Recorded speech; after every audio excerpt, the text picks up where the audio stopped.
এটা তো ধীরে ধীরে রামের দেশ থাকছে না, বাবরের দেশ হতে চলেছে।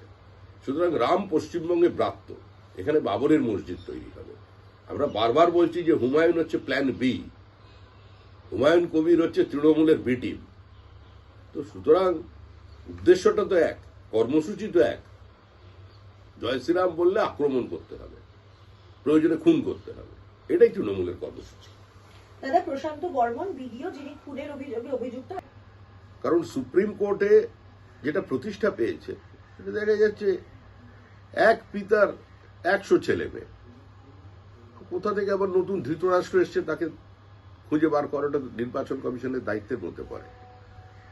ভোটার লিস্টে শুদ্ধিকরণ চলছে, 234 জন এক ব্যক্তির সঙ্গে লিঙ্ক করেছে, একটা পরিবারের সঙ্গে লিঙ্ক করে দিয়েছে।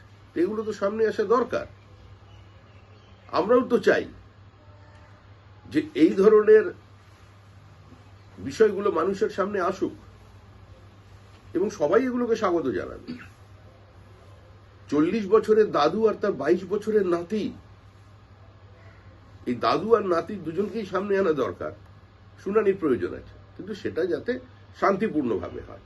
যেভাবে আজকে তৃণমূল কংগ্রেস বিডিও অফিস অবরোধ করলো, যেভাবে এআরও ইয়ারোদের আটকানো হলো বা বিভিন্ন জায়গায় তাদের বাধ্য করা হলো ফর্ম না নেবার জন্য, যেভাবে বিজেপি কর্মীকে তুলে নিয়ে গিয়ে মিথ্যা মামলায় জড়িয়ে দেওয়া হলো আসানসোলে, যেভাবে আমাদের বিধায়ক অশোক কীর্তনিয়াকে উন্মত্ত মানুষ ঘিরে ধরল, এগুলো কিভাবে চলবে?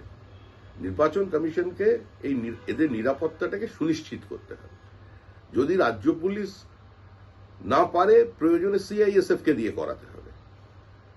তবে এসআইআর করতেই হবে, নো এসআইআর নো ভোট, এটাই আমাদের বক্তব্য। তাহলে আইন শৃঙ্খলা ঠিক না থাকারই কথা। এখন পর্যন্ত তৃণমূল কংগ্রেস যে আচরণ করেছে এবং 12টি রাজ্যে এসআইআর চলছে, যেভাবে পশ্চিমবঙ্গে এসআইআর প্রক্রিয়াকে রক্তাক্ত করে দেওয়া হয়েছে, তারপরে এ ধরনের শুনানির ক্ষেত্রে কি হবে, কি হতে চলেছে, সেটা বাংলার মানুষ অন্তত বুঝতে পারছেন।